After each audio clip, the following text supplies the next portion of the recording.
तो चलिए आज हम लोग क्या करते हैं, जियोलॉजी को आगे बढ़ाते हैं। इससे पहले हम लोग एक लेक्चर जो है वह जियोलॉजी पर इन डिटेल में देखे थे। आज जो है क्या करेंगे, उसी बात को आगे बताते हुए पढ़ाते चलेंगे। ठीक है, तो बेहतर होगा मेरे दोस्त कि कॉपी पेन लेकर के बैठिएगा और साथ में लिखते चलने का प्रयास करिएगा। यह जो है भूगोल विज्ञान का आपका सेकेंड लेक्चर है। इससे पहले जो है ना एक लेक्चर ऑलरेडी कर लिया है। आज जो है थोड़ा सा लाइट में परिवर्तन देखने को मिलती होगी। ठीक है, तो ध्यान से समझते चलिएगा, अच्छा होगा कि कॉपी पेन लेकर के बैठिएगा। सीधा मुद्दे की बात करता हूं, बात को नहीं बनाते हुए। जियोलॉजी भूगर्भ विज्ञान, यह कौन सा लेक्चर है, सेकंड लेक्चर है। और सेकंड लेक्चर में हम क्या बताएंगे, तो प्लेट विवर्तनीय सिद्धांत के बारे में बताएंगे। कल जो है ना टोटल 7 प्लेट बड़ा बता दिए थे और उसके बाद में 20 गो जो था वह छोटा प्लेट था। तो आज उसी के बारे में बताएंगे कि प्लेट जब टकराएगी तो सुनामी कैसे आएगा, भूकंप कैसे आएगा, महाद्वीपीय विस्थापन कैसे हो रही है। तो चलिए हेडिंग लगा लीजिएगा, प्लेट विवर्तनीय सिद्धांत। प्लेट विवर्तनीय सिद्धांत। यह पहला बात कि देता कौन है, यह बात हम कल बता दिए थे। यह दिया कौन, तो देने वाला व्यक्ति है हैरी हेंस। हैरी हेंस क्या करते हैं, यह प्लेट विवर्तनीय सिद्धांत देते हैं। अच्छा अब सुनो, प्लेट विवर्तनीय सिद्धांत कौन दिया, हैरी हेंस। और इन्होंने क्या बताया, इन्होंने बताया कि प्रत्येक जो टेक्टोनिक प्लेट होती है ना उसकी लंबाई कितना होता है, तो 100 किलोमीटर होता है प्लेट की लंबाई। ठीक है, लिख लीजिए, प्रत्येक प्लेट की लंबाई 100 किलोमीटर बताई। ठीक है, कितना बताया, तो 100 किलोमीटर बताया। और उसके बाद इन्होंने बोला क्या कि इसी प्लेट के टकराने से क्या हो रहे हैं, भूकंप आदि जो है ना वह हो रहा है। जबकि महाद्वीपीय विस्थापन जो है ना यह बताने वाले कौन है, तो यह बताने वाला वेगनर है 1912 में। ऐसा नहीं कि हैरी हेंस मार दीजिएगा, नोट में लिख दें कि प्लेट के टकराने के कारण महाद्वीपीय विस्थापन हो रहा है। ठीक है, कॉन्टिनेंटल ड्रिफ्ट थ्योरी किसने दिया था, तो वेगनर ने दिया था 1912 में। ऐसा नहीं कि हैरी हेंस लगा दीजिएगा, गलत हो जाएगा। लिखो, प्लेट के टकराने से महाद्वीपीय विस्थापन, कॉन्टिनेंट महाद्वीपीय विस्थापन हो रही है। और इस थ्योरी को महाद्वीपीय विस्थापन थ्योरी बोलते हैं, या इस थ्योरी को कॉन्टिनेंटल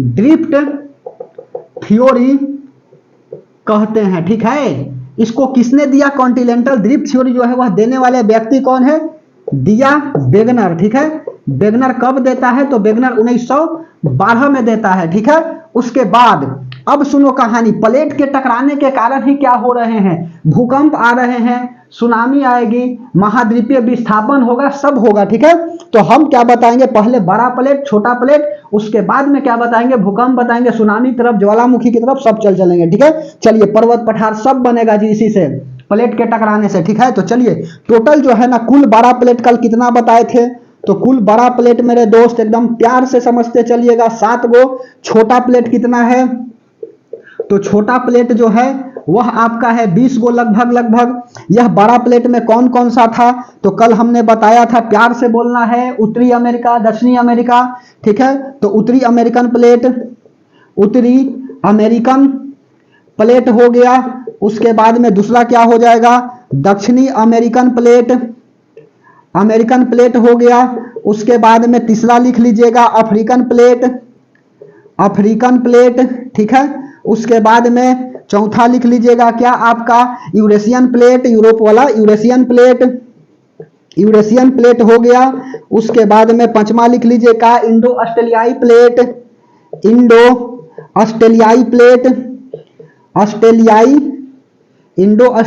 प्लेट हो गया। उसके बाद छठा लिख लीजिए क्या, इंडो ऑस्ट्रेलियाई प्लेट के बाद प्रशांत महासागरीय प्लेट, लिखोगे तो लिख लो महासागरीय प्रशांत प्लेट। ठीक है, और सातवां एक और कौन बच गया है, अंटार्कटिका प्लेट। ठीक है, अंटार्कटिका प्लेट। ठीक है, यह बात लिख लीजिए।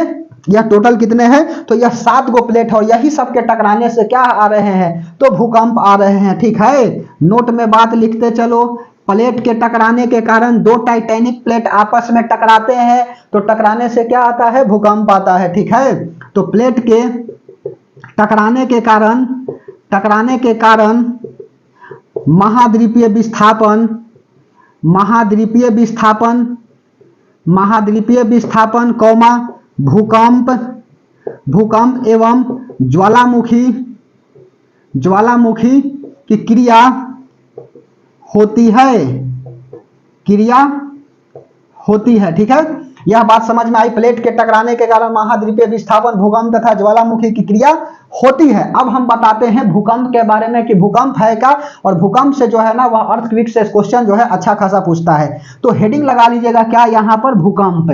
ठीक है, और भूकंप को चलिए निपटा देता हूं। भूकंप, भूकंप को हम लोग बोलते हैं अर्थक्वेक, अर्थक्वेक होता है।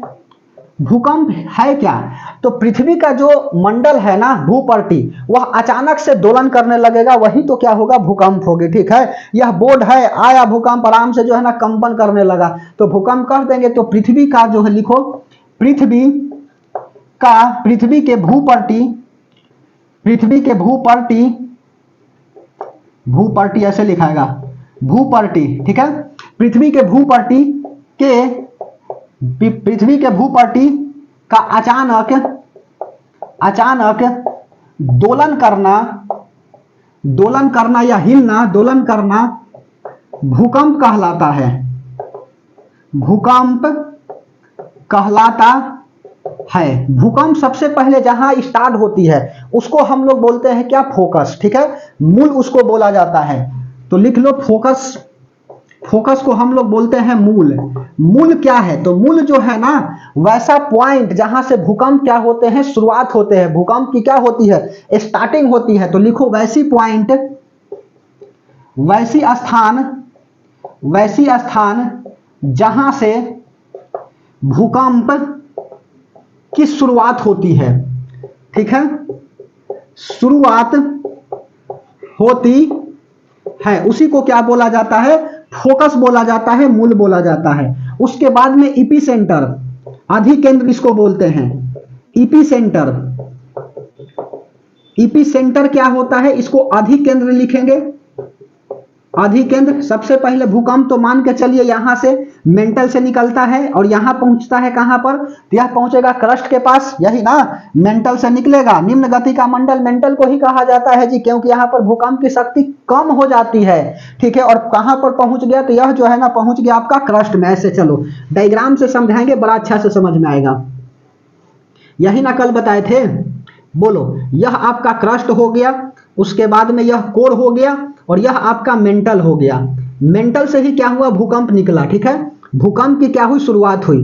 तो यहां से यहां तक पहुंचा, इसको हम लोग क्या बोलेंगे, इसको फोकस बोला जाता है, मूल बोला जाता है। जहां से भूकंप स्टार्ट होती है, शुरुआत होता है भूकंप से, उस पॉइंट को क्या बोला जाता है, फोकस बोला जाता है। और सबसे पहले पृथ्वी के जहां पहुंचती है, ठीक है, पृथ्वी के सतह पर जिस पॉइंट पर सबसे पहुंचती है उसको बोला जाता है इपीसेंटर। ठीक है, इपीसेंटर। तो देखोगे ना कि सबसे पहले बताता है कि भूकंप जो है ना वह सबसे पहले कहां आया और उसके बाद जो है भारत में फैल गई। तो सबसे पहले जहां आता है ना उसी को हम लोग बोलते हैं क्या, इपीसेंटर। और जहां से शुरुआत होती है उसको बोला जाता है फोकस। ठीक है, तो इपीसेंटर क्या है, तो इपीसेंटर जो है ना पृथ्वी के सतह पर जो सबसे पहले पहुंचता है उसको इपीसेंटर बोलते हैं। समझ में आ रही है कि बाउंस कर रहा है जी, इपीसेंटर। ठीक है, तो लिख लो भूपट्टी पर पहुंचने वाला सबसे पहला पॉइंट, भूपट्टी, भूपट्टी।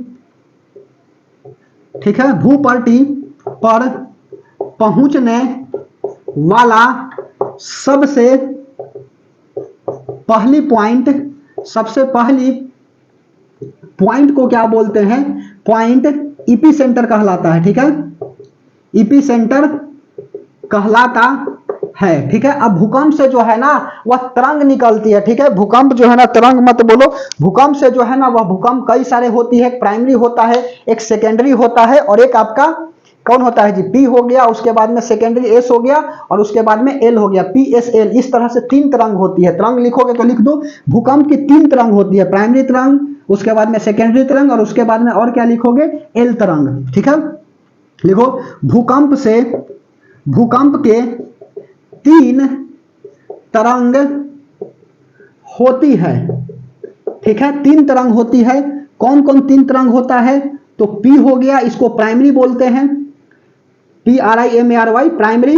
उसके बाद में सेकेंडरी, सेकेंडरी और एक होता है एल, इसको एल बोलते हैं। एच डी लव ने क्या किया था, इसका खोज किया था, तो ठीक है इसको एच डी लव लिख सकता हूं ऐसे, एच डी लव है, ठीक है। इसका खोज किसने किया था, तो एल जो है ना, एल वेब की खोज जो है ना वह एच डी लव ही किए थे, इसीलिए जो है ना अपने नाम पर बोल दिए एल है, ठीक है। अच्छा अब सुनो, ठीक है, भूकंप के कितने तरंग होती है, तो भूकंप के जो है ना वह 3 तरंग होती है, प्राइमरी हो गया, सेकेंडरी हो गया और उसके बाद में एल हो गया। तो प्राइमरी को हमने पी बोल दिया, सेकेंडरी को एस बोल दिया और एल को तो एल बोला ही, तो पी एस एल बन गया। पहला है आपका प्राइमरी, ठीक है, प्राथमिक तरंग, ठीक है।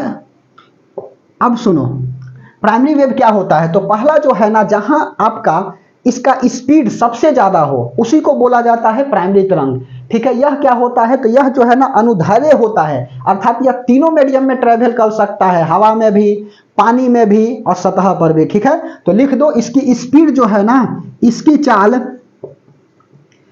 चाल बहुत होती है, बहुत तेज होती है। लगभग कितना होता है जी, 6 किलोमीटर पर सेकेंड, 1 सेकेंड में 6 किलोमीटर, ठीक है। यह बात समझ में आ रही है। यह अनुदैर्ध्य होता है, अनुदैर्ध्य, अरे अनुदैर्ध्य, अनुदैर्ध्य होता है, अर्थात यह तीनों मीडियम में ट्रेवल कर सकता है, यह तीनों मीडियम में चल सकता है। तीनों मीडियम कहने का अर्थ क्या है, तो तीनों मीडियम कहने का अर्थ है कि वाटर हो जाएगा, उसके बाद में आपका सॉलिड हो जाएगा, उसके बाद में गैस हो जाएगा, ठीक है। वाटर को बोलेंगे द्रव, इसको बोलेंगे क्या, सॉलिड को क्या बोला जाता है, ठोस, और इसको गैस बोला जाता है, ठीक है। तो इसकी चाल बहुत तेज होती है, 6 किलोमीटर पर सेकंड, यह अनुदैर्ध्य होता है, ठीक है। यह तीनों मीडियम में क्या कर तीनों मीडियम में क्या कर सकता है, चल सकता है। प्राइमरी के बाद दूसरा का लिख लीजिएगा क्या, सेकेंडरी। यह जो है ना कम विनाशकारी होता है। पहला बात कि यह विनाशकारी होता है कि नहीं, तो कम विनाशकारी। कम विनाशकारी क्यों होती है, क्योंकि टाइम जो है ना कम होता है, टाइमिंग इसकी कम होती है, इसके लिए इसका क्या है, यह जो है ना आपका कम विनाशकारी है, ठीक है। प्राइमरी के बाद अगला लिख लो एस, ठीक है, सेकेंडरी। यह क्या होता है, इसकी चाल जो है ना, इसकी चाल 3 किलोमीटर पर सेकेंड होती है, ठीक है। यह जो है ना इसके अपेक्षा जो है यह क्या होते हैं, विनाशकारी होते हैं। पी के अपेक्षा विनाशकारी होता है, पी के अपेक्षा विनाशकारी होता है, ठीक है। यह जो है ना यह अनुदैर्ध्य हो गया, यह तरंग दैर्ध्य लिख लो, ठीक है। यह अनुदैर्ध्य और यह तरंग दैर्ध्य, ठीक है। यह कैसा होता है, तरंग दैर्ध्य होता है, अर्थात यह वाटर में नहीं चलेगा, सॉलिड में चलेगा एंड गैसेस में क्या कर सकता है, ट्रेवल कर सकता है। नोट में लिख दो, वाटर में नहीं कर सकता है, वाटर में ट्रेवल नहीं कर सकता है, समझ में आ रही है बात, नहीं कर सकता है। उसके बाद में और क्या लिखोगे, यहां पर तीसरका लिख लीजिए। तीसरका क्या लिखेगा, एल। एल इसका खोज किसने किया था, तो खोज करने वाला H D love. H D love क्या करते हैं, इसका खोज करते हैं। इसकी स्पीड कितना होती है, तो इसकी स्पीड जो है ना वह 1.5 किलोमीटर पर सेकेंड होता है। सबसे विनाशकारी जो है ना यही होता है, यह सरफेस के ऊपर चलता है, ठीक है। लिख लो, यह सबसे विनाशकारी होता है, यह सबसे विनाशकारी होती है। क्यों होता है, तो इसकी टाइमिंग जो है ना वह ज्यादा होता है, जिसके चलते यह विनाशकारी होता है। यह सरफेस पर चलती है, यह सरफेस पर चलती है, बस चलती है। और क्या लिखोगे, और कहां बताएं, मिटाने पड़ेगा, ऊपर वाला मिटा दे, बोलिए स्क्रीनशॉट लेना है तो ले लीजिए, ठीक है। चलिए मिटा दे हम, 1 मिनट बना रहिएगा, देखते हैं ठीक ठाक आ रही है कि नहीं।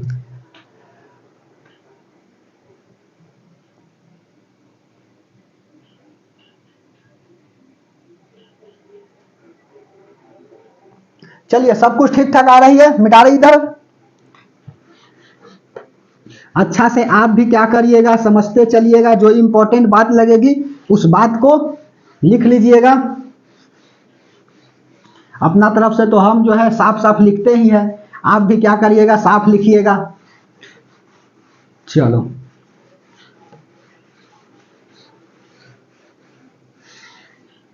देखिए यह जो है क्या था, एल सबसे विनाशकारी होता है। नोट में बात डाल करके लिखना है, तो क्या लिखना है नोट में, तो सुनो, नोट में लिखना है कि भूकंप जो है ना वह किससे मापी जाती है, तो भूकंप आपका रिएक्टर स्केल से मापा जाता है, ठीक है। सिस्मोग्राफ में रिएक्टर स्केल से मापा जाता है। भूकंप की तीव्रता, इंटेंसिटी, तीव्रता सिस्मोग्राफ, सिस्मोग्राफ से रिएक्टर स्केल पर मापी जाती है। रिएक्टर लिखो, रिएक्टर स्केल, ठीक है। भूकंप की तीव्रता सिस्मोग्राफ से रिएक्टर स्केल पर मापी जाती है। इसकी रेंज कितना होता है, रिएक्टर स्केल की रेंज जो है ना वह होता है आपका 0 से 9। इंपॉर्टेंट है जी मेरे भाई मेरे दोस्त, 0 से 9 जो है ना इसका रेंज होता है। प्रत्येक रेंज जो है ना अपने क्या होता है, दूसरे का 10 गुना होता है। प्रत्येक रेंज दूसरे रेंज का 10 गुना होता है, 10 गुना होता है, ठीक है। यह बात समझ में आ गई भूकंप के बारे में। तो भूकंप को हमने क्या किया, इन डिटेल बता दिया। इन डिटेल तो नहीं है बोलेंगे, इसका कहानी जो है ना वह बड़ी लंबा चौड़ा है, लेकिन यह जो है ना इतना यदि आप बात जान रहे हैं तो एग्जाम में सवाल बना दीजिएगा। सवाल इतना ही से घुमा फिरा कर पूछते रहता है, ठीक है। चलिए, तो प्रत्येक रेंज जो है दूसरे रेंज का 10 गुना होता है। यह बात याद रखेगा कि रिएक्टर स्केल पर रेंज कहां से कहां होता है, 0 से 9 होती है। उसके बाद अब क्या लिखोगे, अब लिखे, अच्छा प्लेट जो है ना वह कितने तरह के होते हैं। बड़ा प्लेट, हम छोटा प्लेट नहीं बोल रहे हैं। प्लेट की प्रकार क्या है, तो सुनो, प्लेट के प्रकार जो है वह जनरली 3 तरह के होता है। 3 प्रकार होते हैं। पहला हो गया आपका कौन, तो संरक्षित प्लेट, ठीक है। संरचनात्मक लिखो,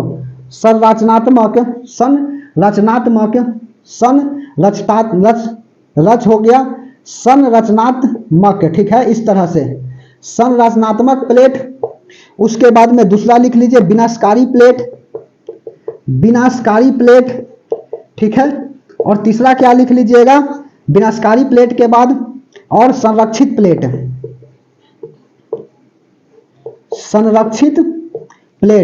संरचनात्मक प्लेट क्या होता है, तो संरचनात्मक प्लेट होता है कि एक प्लेट जो है नीचे चला जाता है, दूसरी प्लेट ऊपर आ जाती है, तो गैपिंग बन जाता है। उसी को हम लोग बोलते हैं क्या, संरचनात्मक प्लेट। जब एक प्लेट नीचे जबकि दूसरी प्लेट ऊपर चला जाता है तो उसे संरचनात्मक प्लेट कहा जाता है, ठीक है। संरचनात्मक प्लेट कहा जाता है। और पॉइंट जो है ना, जैसे यह वाला आपका प्लेट है, एक प्लेट, और यह वाला प्लेट जो है क्या हो गया, नीचे चला गया, तो यहां से जो गैपिंग बन रहा है ना, यह गैप, खाली जगह, इसको बोला जाता है विनाशकारी पॉइंट। और इसी पर क्या है आपका हिमालय पर्वत है, ठीक है। हिमालय पर्वत नोट में लिख लो, हिमालय पर्वत विनाशकारी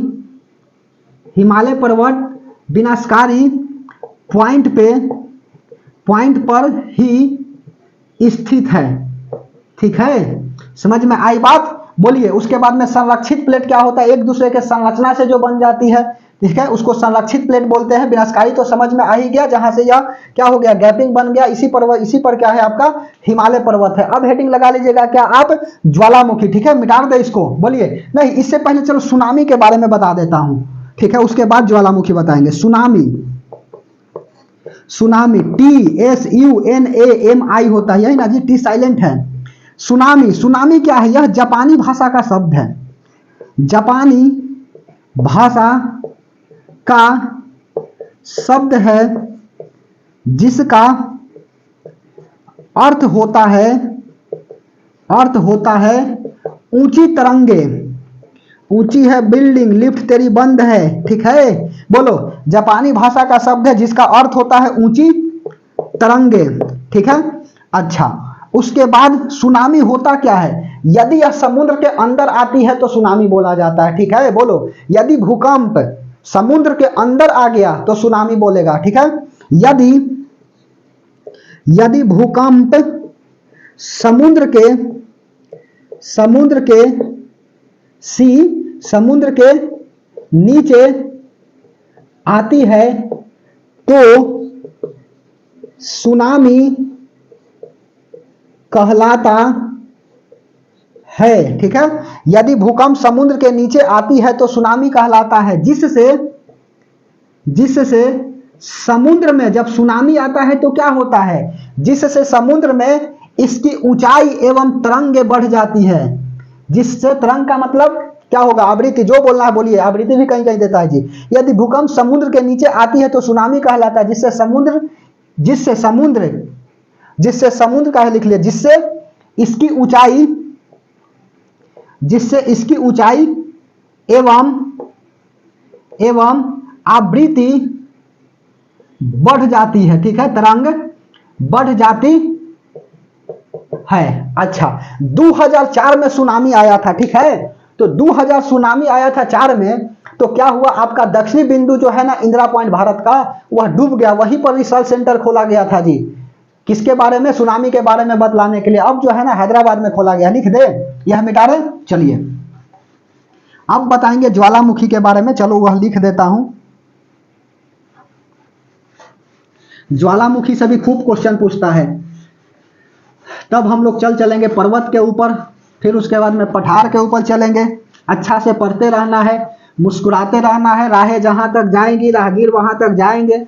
तुम दरिया से क्या पूछ रहे हो, नीर कहां तक जाएगी, खींच धनु की डोरी, साधो अपनी मंजिल का, बाकी बाद में देखेंगे कि तीर कहां तक जाएगी, ठीक है। चलिए, सुनामी के बाद हम नोट में कुछ बात लिखता हूं कि 2004 में क्या हुआ था, सुनामी आई थी भारत में, ठीक है।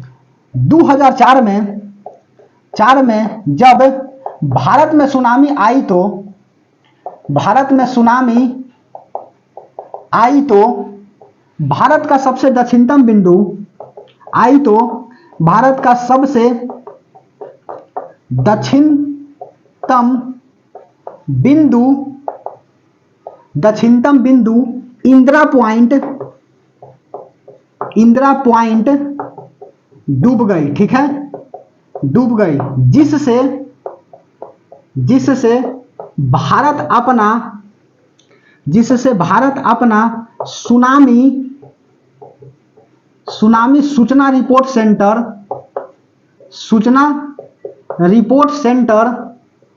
हैदराबाद में खोला है। अपना सुनामी सूचना रिपोर्ट सेंटर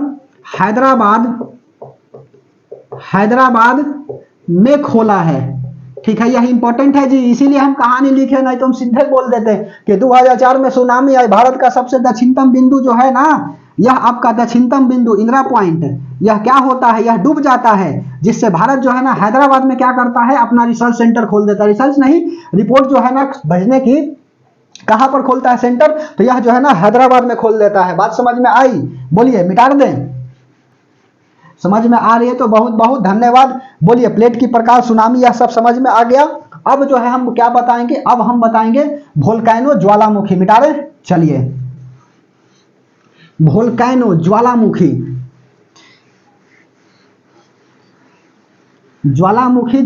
के प्रकार भी खूब पूछता है जी। ज्वालामुखी के प्रकार पूछेगा बच्चा जैसा, इससे पूछेगा कि बताइए सुषुप्त ज्वालामुखी कौन है, मृत ज्वालामुखी कौन है, ठीक है, यह सब खूब पूछता है।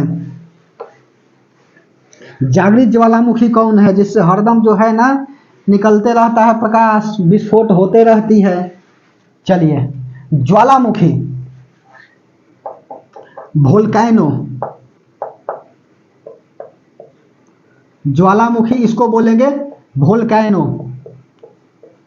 वोल्केनो क्या है, तो वोल्केनो होता है कि जब पृथ्वी के मेंटल से क्या करते हैं, लावा निकलते हैं, ठीक है, मैग्मा निकलते हैं, लावा थोड़ी निकलेगा, मैग्मा निकलते हैं, और वही मैग्मा सरफेस पर आकर के क्या हो जाता है, ठंडा हो जाता है। तो जिससे क्या होती है, लावा का निर्माण होती है, धूल कण वगैरह पड़ेंगे, मिट्टी उसके ऊपर पड़ेगा तो चट्टान बन जाएगा, और इसी चट्टान को हम लोग क्या बोलेंगे, इग्नियस रॉक बोलेंगे, आग्नेय चट्टान बोलेंगे। नहीं समझा, चलो कोई बात नहीं, यहां से यह कल बता दिए थे एडवर्स स्पेस वाला नियम जी। यह जो है आपका क्रस्ट है, ठीक है। अच्छा, इसको ऊपर वाला भाग को हम लोग ऊपरी क्रस्ट को बोलते हैं लिथोस्फेयर, लिथोस्फेयर बोलते हैं। यही ना बताए थे, कोनेरॉड आया था, याद है कि सब भूल गए जी कल है वाला।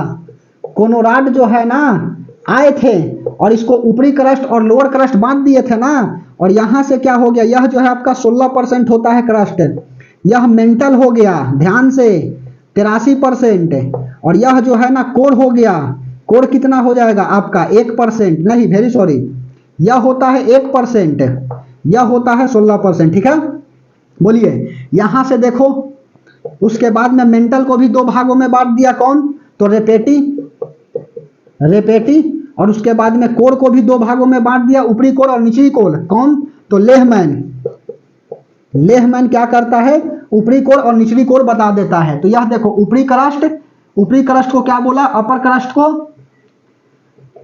अपर क्रस्ट को लिथोस्फेयर, और इसको क्या बोला गया, निचली क्रस्ट को स्टेनोस्फेयर, ठीक है। सभी प्लेट किसके ऊपर तैरता है जी, स्टेनोस्फेयर के ऊपर तैरता है, ठीक है। ऐसा नहीं कि लिथोस्फेयर मार दीजिएगा तो दिखते हो जाएगा। अरे मेरे भाई यहां से निकला होगा मैग्मा, इसके अंदर क्या होगी, प्लेट टकराया होगा तभी तो भूकंप आई होगी।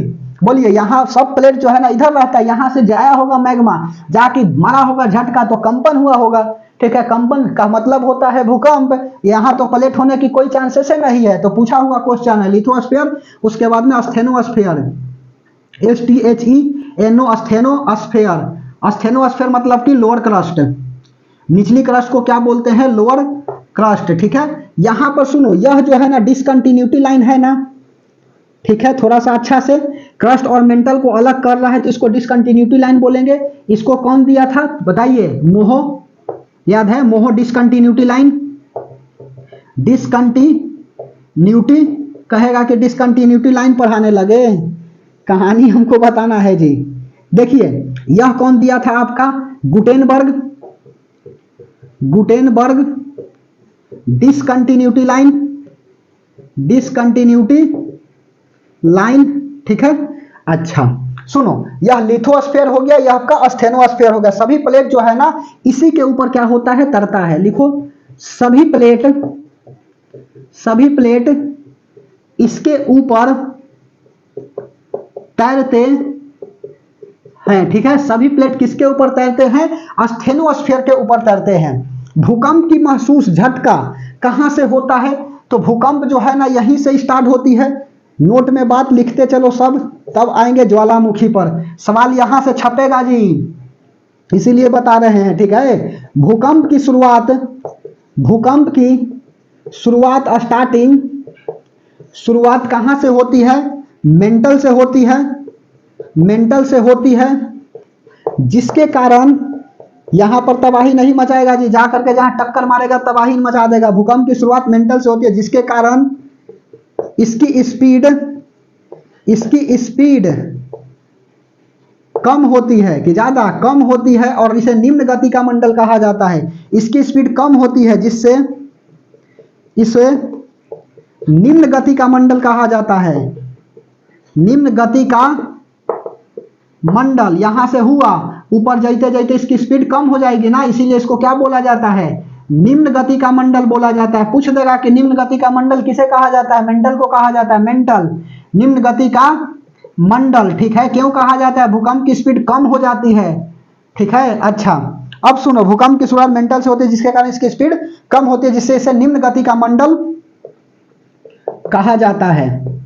अब सुनो, यहां से निकल रहे हैं क्या, मैग्मा, ठीक है। मैग्मा की शुरुआत कहां से होती है, अब आएंगे ज्वालामुखी पर। मैग्मा जो है ना वह मेंटल से निकलता है, ठीक है, और जा करके कहां चल जाता है, अर्थ के सरफेस पर, सरफेस पर चला गया तो लावा का निर्माण कर दिया, ठीक है। और इसी लावा को हम लोग क्या बोलेंगे, ज्वालामुखी बोलेंगे, ठीक है। लिखे यहां पर मैग्मा, मैग्मा अर्थ के, पृथ्वी के मेंटल से निकलती है, निकलती है एवं सतह पर पहुंचकर, सतह पर पहुंचकर लावा का निर्माण करती है। यदि मैग्मा ठंडा होगा तब लावा बनेगा जी, सतह पर पहुंचकर ठंडा होती है पहले, ठंडा होती है एवं लावा का निर्माण करती है, लावा का निर्माण करती है, उसी को क्या बोला जाता है? उसी को बोला जाता है ज्वालामुखी। ठीक है, ज्वालामुखी समझ में आई बात कि ज्वालामुखी क्या होता है। अच्छा, अब सुनो, डायग्राम इंपॉर्टेंट है, बार बार बोल रहे हैं। ठीक है, धीरे धीरे रे मना धीरे सब कुछ हो, माली सींचे 100 घड़ा ऋतु आए फल हो, इसलिए अच्छा से समझते चाहिए, धीरे धीरे बता रहे हैं, एकदम अच्छा से समझिए इस सब थ्योरी को। इसको हमने बोला क्रस्ट, इसको हमने बोला मेंटल। ठीक है, जहां से ज्वालामुखी की शुरुआत होती है, भूकंप की जहां से शुरुआत होती है फोकस, तो ज्वालामुखी का भी शुरुआत होगा ना, हो, तो जहां से ज्वालामुखी निकलना स्टार्ट होती है उसको बोला जाता है क्या? छिद्र बोला जाता है। ठीक है, यह क्या है? तो यहां पर इसको हम लोग बोलेंगे छिद्र, छिद्र। ठीक है, छिद्र से क्या होगा? यह ज्वालामुखी निकलते जाएगा, छिद्र बड़ा हो जाएगा। ठीक है, तो छिद्र बड़ा हो जाएगा तो क्या होगी? इसको हम लोग बोलेंगे क्रेटर। ठीक है, छिद्र, क्रेटर, और उसके बाद में कालडेरा आता है, तो छिद्र। तो लिखे नोट में बात है, ज्वालामुखी की जहां से शुरुआत होती है, अर्थात ज्वालामुखी जिस बिंदु से निकलती है या जिस पॉइंट से निकलती है, ज्वालामुखी जिस पॉइंट से निकलती है उसे छिद्र कहा जाता है, छिद्र कहा जाता है। दूसरा, यदि छिद्र बड़ा हो जाएगा, ठीक है, ज्वालामुखी जिस पॉइंट से निकलती है उसे क्या बोला जाता है? छिद्र बोला जाता है। यदि छिद्र छेद जो है ना, यदि छिद्र बड़ा हो जाता है तो उसे क्रेटर कहते हैं। ठीक है, क्रेटर कहते हैं। और क्रेटर जो है, और क्रेटर बड़ा होकर कालडेरा का निर्माण करता है, कालडेरा का निर्माण करता है। ठीक है, बोलिए, तो छिद्र बड़ा हो जाता है तो क्रेटर कहते हैं, और क्रेटर बड़ा होकर क्या करता है? कालडेरा का निर्माण करता है। ठीक है, अच्छा, यह छिद्र बड़ा हो गया तो इसको क्या बोलेंगे? इसको बोलेंगे क्रेटर। ठीक है, क्रेटर, और यही क्रेटर जो है बड़ा होकर क्या करेगा? कालडेरा बनाएगा। यहां पर लिखे सबसे पहले जो है नोट में बात डाल करके, छिद्र क्या हुआ? जहां से आपका ज्वालामुखी निकला, छिद्र से बड़ा हो जाएगा तो क्या बनेगा आपका? क्रेटर, और क्रेटर क्या बनाएगा बड़ा होकर? कालडेरा। इस तरह से आपको भी डायग्राम बना लेना चाहिए। ठीक है, यह बड़ा हो जाएगा तब क्या बनेगा आपका? क्रेटर, और क्रेटर बड़ा होकर क्या करेगा?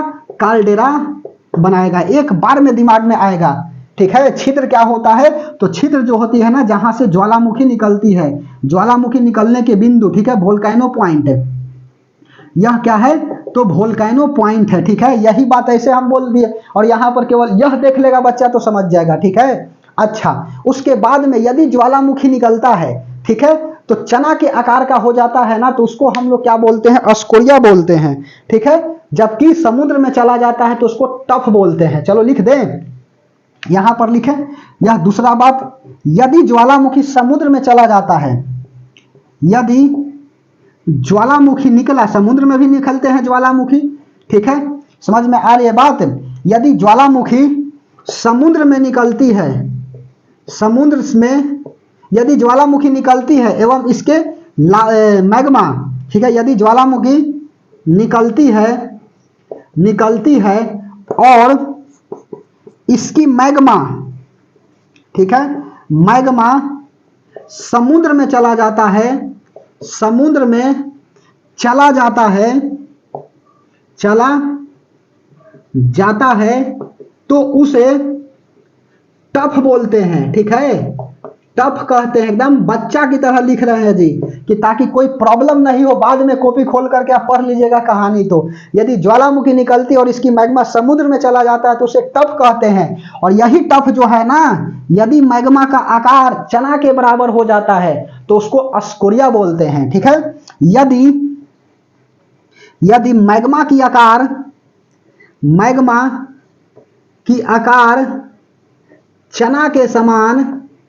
चना के समान बताओ जी, फूले हुए चना में कौन सा विटामिन पाया जाता है जिसको हम लोग अंकुरन बोलते हैं, जर्मिनेशन जिब्रेलिन हार्मोन्स के कारण होता है ना? बोलिए, यह भी सवाल आई हुई है। ठीक है, तो बताओ चना में कौन सा विटामिन पाया जाता है? विटामिन ई पाया जाता है, टेकेफेरॉल। ठीक है, जनन क्रिया को बढ़ाता है। यदि मैग्मा की आकार चना के समान हो जाती है तो उसे अस्कोरिया बोलते हैं।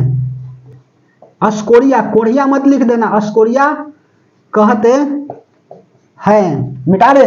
बोलिए, यह बात समझ में आ गई? ज्वालामुखी से समझ में आ रही है तो बहुत बहुत धन्यवाद। मैग्मा अर्थ के मेंटल से निकलती है एवं सतह पर पहुंचकर ठंडा होती है एवं लावा का निर्माण करती है। सतह पर ठंडा होती है और लावा का निर्माण करती है। शुद्ध हिंदी लिख रहा हूं आज। और लावा का निर्माण करती है। ठीक है, उसी को क्या बोला जाता है? वोल्केनो बोला जाता है। ठीक है, ज्वालामुखी जिस पॉइंट से निकलती है उसे छिद्र कहा जाता है। छिद्र से बड़ा होता है तो क्रेटर, और क्रेटर बड़ा होकर क्या करता है? काल्डेरा का निर्माण करता है। और यदि ज्वालामुखी की लपटे मैग्मा समुद्र में चला जाता है तो उसको टफ बोलते हैं, और यह टफ बड़ा हो जाता है, चना के आकार का हो जाता है, तो उसको अस्कोरिया बोलते हैं। मिटा दे। बोलिए, ज्वालामुखी के प्रकार मिटा दे। चलो, ज्वालामुखी के प्रकार। ज्वालामुखी 3 तरह के होती है। एक होता है जागृत ज्वालामुखी, एक होता है आपका सुषुप्त ज्वालामुखी, और एक होता है मृत ज्वालामुखी। चलिए, सबसे पहले मृत ज्वालामुखी, उसके बाद में सुषुप्त ज्वालामुखी, ठीक है, और उसके बाद में जागृत ज्वालामुखी।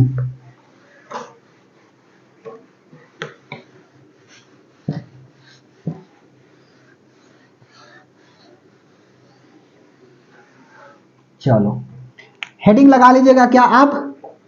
ज्वालामुखी के प्रकार। ज्वालामुखी के प्रकार। ज्वालामुखी कितने तरह के होता है? तो ज्वालामुखी 3 तरह के होते हैं। ज्वालामुखी 3 तरह के होते हैं। 3 तरह के होते हैं। पहला लिख लो आपका कौन सा? तो मृत ज्वालामुखी। मृत ज्वालामुखी। उसके बाद में दूसरा लिख लीजिएगा क्या आपका? सुषुप्त ज्वालामुखी। सुषुप्त ज्वालामुखी। उसके बाद लिख लीजिए आप तीसरा का, सुषुप्त हो गया। उसके बाद में जागृत, जागृत ज्वालामुखी। ठीक है, अच्छा। मृत ज्वालामुखी क्या होता है? तो वैसे ज्वालामुखी जिससे अब विस्फोट की मतलब कहानी समाप्त हो गया। ठीक है, अब विस्फोट ना करेगा, उसी को हम लोग बोलेंगे मृत ज्वालामुखी। वैसी ज्वालामुखी, वैसी ज्वालामुखी, ज्वालामुखी जो विस्फोट नहीं कर सकती है। ठीक है, विस्फोट नहीं कर सकती है। अब करेगा ही नहीं जी, मर गया तो कहां से करेगा? विस्फोट नहीं कर सकती है, उसी को हम लोग बोलते हैं क्या? मृत ज्वालामुखी। एग्जाम्पल में लिख लीजिएगा क्या? तो एग्जाम्पल में लिख दीजिए आपका नारकोंडम। किसका? भारत का। तो भारत का नारकोंडम ऐसा ज्वालामुखी है ना, यह क्या है? तो यह जो है ना आपका, मतलब कि इससे विस्फोट नहीं करेगा। लिखो, भारत का कौन सा? तो नारकोंडम। नारकोंडे स्वामी मत बोल देना जी, नारकोंडम। नारकोंडम ज्वालामुखी कैसी है? तो यह जो है ना नारकोंडम ज्वालामुखी, यह आपका मरा हुआ ज्वालामुखी है। उसके बाद में म्यांमार, म्यांमार का जो है ना ज्वालामुखी कौन सा? पोप ज्वालामुखी। बाहर है मेरे पोपो। ठीक है, पोप ज्वालामुखी। उसके बाद में तीसरा, म्यांमार के बाद इटली। इटली का एटना जो है ना वह नहीं है जी, एटना और एटना एट्रॉम वैली जो है ना यह आपका इसमें आएगा, जागृत ज्वालामुखी। इटली का कौन सा लिखेगा? देवबंद। ठीक है, देवबंद ज्वालामुखी। और एगो और है जी, देवबंद ज्वालामुखी। देवबंद ज्वालामुखी। ठीक है, यह कैसी ज्वालामुखी है? तो यह जो है ना आपका मृत ज्वालामुखी है। ठीक है, उसके बाद में सुषुप्त ज्वालामुखी। सुषुप्त ज्वालामुखी क्या होता है? तो सुषुप्त ज्वालामुखी होती है कि वैसी ज्वालामुखी जिससे क्या होता है? निकलता है। ठीक है, लावा जो है ना वह बाहर निकलते हैं कभी कदाल। वैसा ज्वालामुखी, वैसा ज्वालामुखी जिससे, जिससे विस्फोट, जिससे विस्फोट कभी कदाल, ठीक है, विस्फोट कभी कभी होता है, कभी कभी होता है उसी को क्या हम लोग बोलते हैं, सुषुप्त ज्वालामुखी बोलते हैं। एग्जाम्पल में क्या लिखिएगा, तो एग्जाम्पल में लिख लीजिए जापान का फ्यूजियामा। जापान का कौन सा, तो जापान का लिख लो फ्यूजियामा। फ्यूजियामा लिख लो। फ्यूजियामा ज्वालामुखी कैसी ज्वालामुखी है, तो फ्यूजियामा ज्वालामुखी जो है ना आपका, यह आपका सुषुप्त ज्वालामुखी है, ज्वालामुखी। एक और लिखोगे सिनोका, इंडोनेशिया का, ठीक है, सिनोका लिख लो। सिनाका जो है ना वह कहाँ का है, तो सिनाका जो है ना वह इंडोनेशिया का है, ठीक है, लिख लीजिए सिनाका, इंडोनेशिया, इंडोनेशिया, सिनाका, ठीक है। अच्छा अब सुनो, क्राकाटोआ जो है ना कहाँ का है, इटली का है, दिले होगा क्राकाटोआ, सिनाका, क्राकाटोआ सब यह इंडोनेशिया का ही है जी। विसुबियस इटली का लिख लो, इंडोनेशिया, सिनाका, क्राकाटोआ, क्राकाटोआ। और एक लिखिएगा जापान, इंडोनेशिया, और उसके बाद फ्यूजियामा ज्वालामुखी जापान हो गया, इंडोनेशिया का सिनाका हो गया, क्राकाटोआ हो गया, और इटली का विसुबियस लिखो। इटली का क्या हो गया, विसुबियस ज्वालामुखी, विसुबियस। विसुबियस ज्वालामुखी क्या है, तो विसुबियस ज्वालामुखी जो है ना यह आपका सुषुप्त ज्वालामुखी, कभी कदाल जो है ना इससे क्या होते हैं, विस्फोट होते रहता है। अच्छा और बात लिखोगे, जागृत ज्वालामुखी में अब आते हैं, तब उसके बाद कहानी बताएंगे, ठीक है। जागृत ज्वालामुखी जिससे विस्फोट होती है, ठीक है, लगातार होती है, जिससे जिससे विस्फोट लगायत मतलब लगातार होती रहती है, होती रहती है, उसी को क्या बोला जाता है, आपका जागृत ज्वालामुखी बोलते हैं, ठीक है। अच्छा पहला जैसे भारत का बैरन ज्वालामुखी, भारत का कौन सा, तो भारत का बैरन ज्वालामुखी, ठीक है। बैरन ज्वालामुखी कहां है जी, सवाल पूछा हुआ है, भारत में है, ठीक है। इक्वाडोर का कोटोपैक्सी, इक्वाडोर का कोटोपैक्सी ज्वालामुखी, कोटोपैक्सी ज्वालामुखी, यह जो है ना सबसे ऊंचा ज्वालामुखी कौन है, तो कोटोपैक्सी है, सबसे ऊंचा झंडा रहे हमारा, सबसे ऊंचा ज्वालामुखी कौन है, तो सबसे ऊंचा ज्वालामुखी जो है ना वह आपका कौन है, तो यही इक्वाडोर है, ठीक है। उसके बाद में तीसरा का इक्वाडोर का कोटोपैक्सी ज्वालामुखी, और क्या लिखिएगा, डेल सलादो, ठीक है, अर्जेंटीना का जो है ना डेल सलादो ज्वालामुखी, डेल सलादो, कोटोपैक्सी हो गया अर्जेंटीना, अर्जेंटीना, ठीक है। इसको हम लोग क्या बोलते हैं, डेल सलादो, डेल सलादो ज्वालामुखी, ज्वालामुखी सबसे ऊंचाई पर स्थित ज्वालामुखी कौन है जी, तो अर्जेंटीना का डेल सलादो। जबकि सबसे ऊंचा ज्वालामुखी कौन है, तो इक्वाडोर का कोटोपैक्सी ज्वालामुखी, ठीक है। अर्जेंटीना का डेल सलादो ज्वालामुखी सबसे ऊंचाई पर स्थित, सबसे ऊंचाई पर स्थित, ठीक है, यह कौन है जी, ज्वालामुखी है। उसके बाद में चौथा लिख लो, रूस का बेजिमान ज्वालामुखी, बेंजियान, रूस का, रूस में ओब नदी बहती है जी, जिसका मुहाना जो है ना वह सबसे चौड़ा है, दक्षिण से उत्तर की तरफ बहती है, ठीक है, सवाल आई हुई है, याद रखेगा, बताए तो थे जी। रूस, रूस रूस रूस रूस लिखो, बेंजामियान, बेंजियामी, ठीक है, बेंजायामिन, बेंजियामिन ज्वालामुखी, ज्वालामुखी, यह भी कैसा ज्वालामुखी है, तो यह भी जो है ना आपका जागृत ज्वालामुखी है। उसके बाद में पांचवा यहां पर लिखे, बोलिए, जहां आप कह दीजिएगा वहीं हम लिख देंगे। अस्पर ज्वालामुखी जो है ना वह कहां का है, अमेरिका का, ठीक है, अमेरिका का लिखो,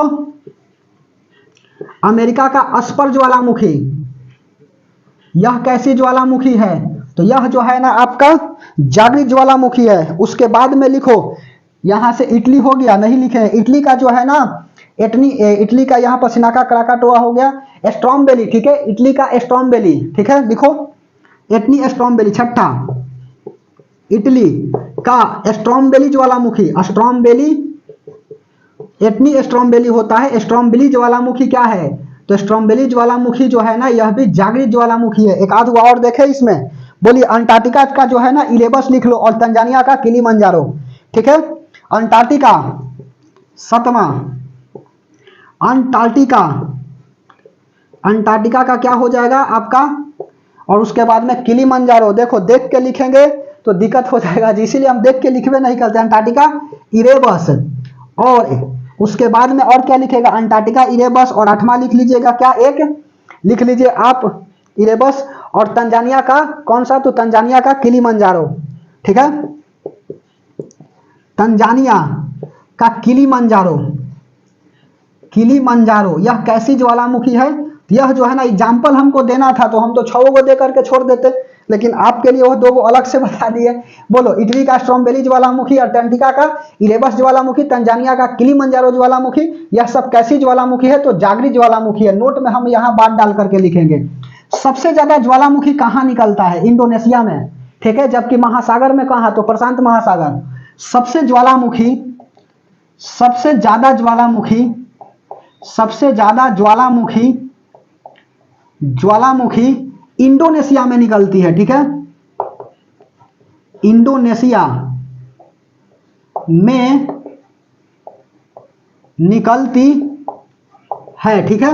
उसके बाद में और क्या लिखिएगा, सबसे ज्यादा ज्वालामुखी इंडोनेशिया में निकलती है, जबकि महासागर में, प्रशांत महासागर, सबसे ज्यादा महासागर में, सबसे ज्यादा महासागर में प्रशांत महासागर में निकलती है, ठीक है, प्रशांत महासागर, पैसिफिक ओशियन, प्रशांत महासागर में निकलती है, ठीक है। उसके बाद यह मिटा दे, बोलो मिटा दे कि छोड़ दे, 1 मिनट बना रहेगा, देखते जो है ना वह टाइम कितना हो गए, ठीक है।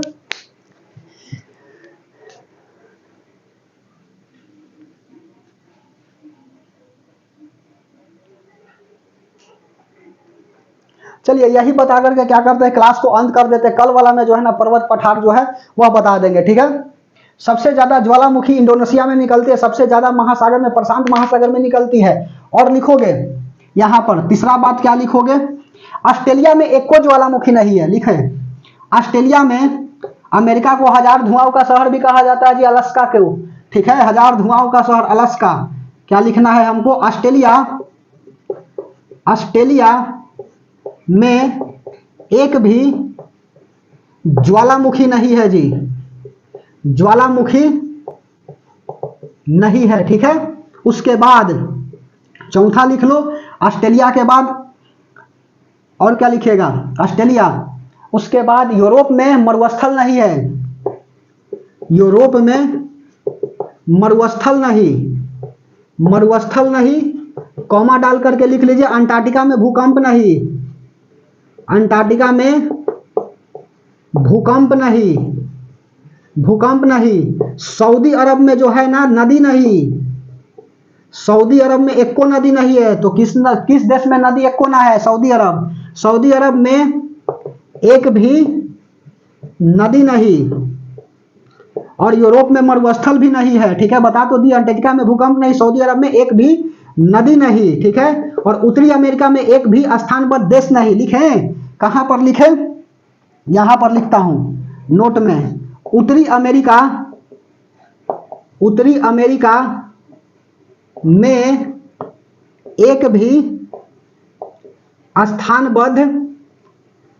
देश नहीं, ठीक है। यह बात थोड़ा सा याद रखिएगा। तो यही क्या कर देते हैं, क्लास को अंत कर देते हैं। तो बताइए क्लास जो है ना आपको कैसा लगी। इतना बात यदि आपको आती है तो बहुत बहुत धन्यवाद, आपकी तैयारी बेस्ट चल रही है, ठीक है। राहें जहां तक जाएगी राहगीर वहां तक जाएंगे, बार बार बोलते हैं, ठीक है। तो अच्छा से पढ़ते रहना है मेरे दोस्त, और लंड फंड के चक्कर में नहीं रहना है, ठीक है। और अच्छा से पढ़िए, मन लगा करके पढ़िए, read attentively, must success in life, ठीक है।